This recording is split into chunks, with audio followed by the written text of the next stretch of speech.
महाभारत युद्ध के रहस्य। 5 स्वर्ण तीर। महाभारत युद्ध लड़ा जा रहा था। कौरवों के पास पांडवों की तुलना में सैन्य बल और सुविधाएं अधिक थी। साथ ही साथ एक से बढ़कर एक महारथी भी थे, परंतु फिर भी युद्ध पांडव विजय की ओर बढ़ रहे थे और कौरव सेना का नाश करते जा रहे थे। इन परिस्थितियों को देखकर जब दुर्योधन बहुत अधिक विचलित हो जाता है तो अपनी सेना को मार्गदर्शन देने वाले अपने पितामह भीष्म के पास जाता है और उन पर दोषारोपण करता है कि वे पांडवों से अधिक प्रेम करते हैं और इसी कारण पांडवों के विरुद्ध लड़े जा रहे हैं। इस महाभारत के युद्ध का ठीक प्रकार से संचालन नहीं कर रहे, जिससे कौरव सेना को हार का सामना करना पड़ रहा है।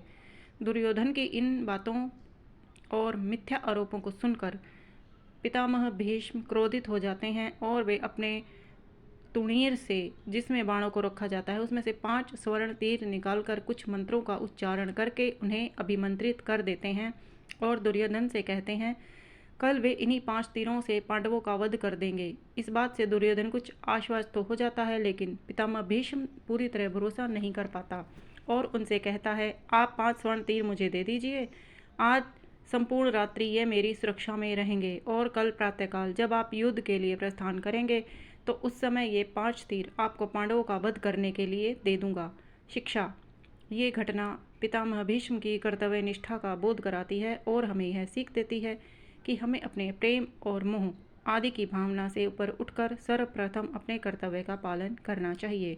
दुर्योधन द्वारा अर्जुन को वरदान देना। महाभारत युद्ध प्रारंभ होने से पहले सभी पांडव वन में निवास कर रहे थे। पांडवों के निवास स्थान पर एक सरोवर था। इसके पास ही दुर्योधन भी अपने निवास के लिए शिविर लगाता है। जब दुर्योधन सरोवर से स्नान करके निर्वृत्त होता है तो वहां अचानक स्वर्ग से गंधर्व प्रकट हो जाते हैं और किसी कारणवश उन गंधर्व राजकुमार और दुर्योधन के बीच युद्ध हो जाता है और दुर्योधन इस युद्ध में परास्त हो जाता है। गंधर्व राजकुमार द्वारा दुर्योधन को बंदी बना लिया जाता है। तब पांडुपुत्र अर्जुन गंधर्व राजकुमार से युद्ध करते हैं और उन्हें परास्त कर दुर्योधन को मुक्त कराता है। इस पर दुर्योधन बहुत अधिक लज्जित होते हैं और अर्जुन के प्रति अपनी कृतज्ञता भी व्यक्त करते हैं और इसी के साथ दुर्योधन अर्जुन को वरदान मांगने को कहते हैं। इस पर अर्जुन कहते हैं कि वे इस समय आने पर अवश्य ही कोई वरदान मांग लेंगे।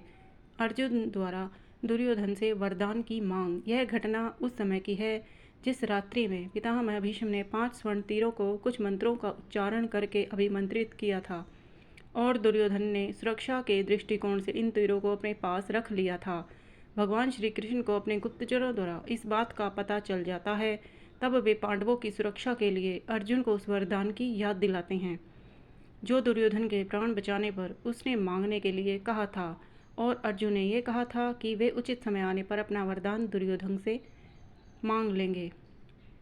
भगवान श्री कृष्ण द्वारा इस बात को याद दिलाने पर अर्जुन उसी समय दुर्योधन के पास जाते हैं और अपने उस वरदान का स्मरण कराते हैं और वरदान स्वरूप उन 5 अभिमंत्रित स्वर्ण तीरों को मांगते हैं। अर्जुन की यह बात सुनकर दुर्योधन हतप्रभ रह जाते हैं, परंतु अपने वचन के कारण और क्षत्रिय धर्म का पालन करते हुए ये अभिमंत्रित 5 स्वर्ण तीर अर्जुन को वरदान स्वरूप दे देते हैं। इस प्रकार पांडवों के प्राणों की रक्षा होती है। इस प्रकार उन तीरों को अर्जुन को देने के पश्चात दुर्योधन पितामह भीष्म के पास जाते हैं और फिर से तीरों को अभिमंत्रित करने का आग्रह करते हैं, परंतु पितामह इसमें अपनी असमर्थता व्यक्त करते हैं और तीरों को दोबारा अभिमंत्रित नहीं कर पाते। कहानी पसंद आए तो लाइक, शेयर और चैनल को सब्सक्राइब करना ना भूलें। धन्यवाद।